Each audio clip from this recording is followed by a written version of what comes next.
नमस्कार, अब देखना शुरू कर चुके हैं लाइव सिटीज को। मेरा नाम अभिषेक है। पटना के बापू सभागार में आयोजित महाराणा प्रताप जयंती समारोह में बिहार सरकार के मंत्री नीरज कुमार बबलू ने बड़ी बात कही है। राजपूतों के महाजुटान पर उन्होंने साफ साफ कहा, विदेश की जो परिस्थिति है, ऐसे में आप लोग तलवार लेकर तैयार हो जाइए, भाला लेकर तैयार हो जाइए, जरूरत पड़ेगी तो बॉर्डर पर जाएंगे, बॉर्डर पर जाने के लिए तैयार रहें, किसी भी परिस्थिति में हम लोग तैयार हो जाएं। और अगर बिहार के लोगों को ही सिर्फ फ्री हैंड कर दिया जाए तो पाकिस्तान पर चढ़ जाएंगे। तो बड़ी बातें कही है बिहार सरकार के मंत्री ने।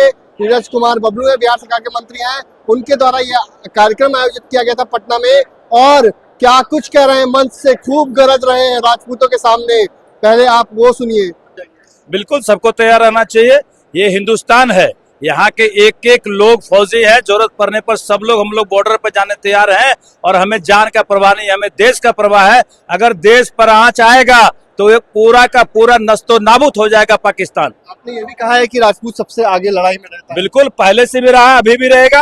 पहले से भी देश के लिए अगर कोई सबसे ज्यादा लड़ने का काम किया वो क्षत्रिय समाज के लोग लड़ रहे हैं। और अभी भी हम सर में कफन बांध के तैयार है, देश के लिए सर कटाने तैयार है। जाएंगे बॉर्डर पर? बिल्कुल, सबसे पहले बुलाहट होगा तो सबसे पहले हम जाना तैयार है, तलवार लेकर। बिल्कुल, तलवार बंदूक पिस्तौल सब लेकर के जाएंगे।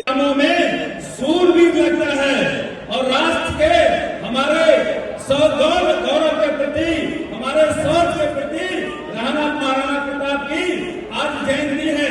और महाराणा प्रताप के जीवन के बारे में हम समझते हैं कि हिंदुस्तान के लोगों को बताने की आवश्यकता नहीं है कि किस तरह महाराणा प्रताप ने मुगलों से अपनी लड़ाई लड़ी और स्वाभिमान के खातिर घास की रोटी खानी पड़ी, फिर भी सिर नहीं झुकाया, स्वाभिमान से समझौता नहीं किया।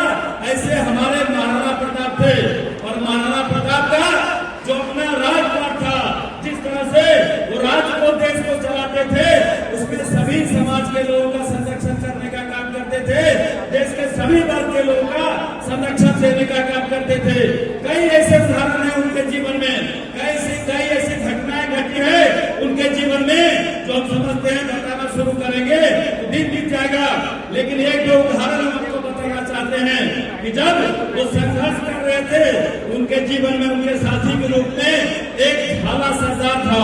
जब युद्ध में फंसे हुए थे, जब झाला सरदार को लगा कि महाराणा के जान के ऊपर आफत आ सकता है, वो महाराणा के पास तेजी से आए और महाराणा का मुकुट छीन के पहन लिए और विरोधी सेना के बगल से निकल गए, ताकि विरोधी समझे कि महाराणा जा रहा है।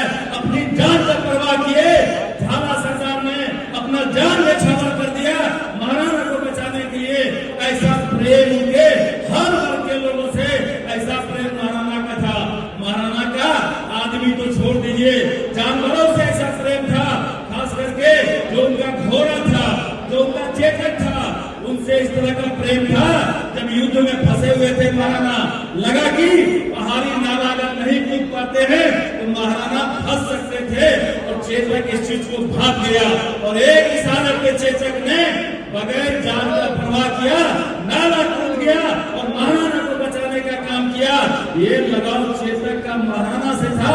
आप समझ सकते हैं महाराणा को आदमी तो आदमी, जानवरों से कितना प्रेम था और जानवर भी कैसे प्यार करते थे महाराणा से। दूसरी तरफ आज जो हम लोगों ने कार्यक्रम किया है वो राणा भामा सम्मेलन किया है। ये भामाशाह के बारे में जरूर जानना चाहिए महाराणा के वंशज को। जो महाराणा प्रताप के वंशज हैं उनका कुछ न कुछ कर्तव्य है भामाशाह के प्रति भी, क्योंकि जब महाराणा युद्ध लड़ रहे थे, महाराणा का खजाना खाली हो रहा था। जब खजाना खाली हो रहा था, पैसे कम पड़ रहे थे, हमारी सेना महाराणा की कम पड़ रही थी, सैलरी देने के लिए फंड नहीं था। उस समय भामाशाह ने खबर करने का काम किया कि महाराणा तुम संघर्ष करो, हम तुम्हारे साथ में हैं, हम तुम्हारे साथ में हैं। और जिस तरह से भामाशाह ने अपना खजाना खोलने का काम किया और पूरी तरह मुझे गर्व हो रहा है जिन्होंने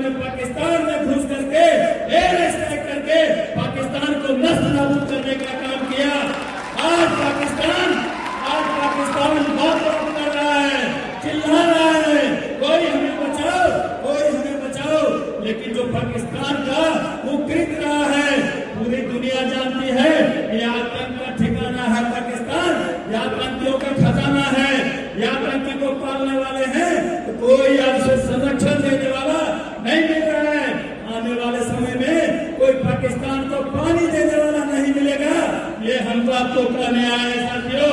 और हम अब तमाम लोगों से राणा भामा के वंशज से भी कहना चाहते हैं कि जो देश की स्थिति है, आप भी कमर कस के रहिए, सर में मुरट्ठा बांध के रहिए और हाथों में तलवार लेके रहिए, भाला लेके रहिए।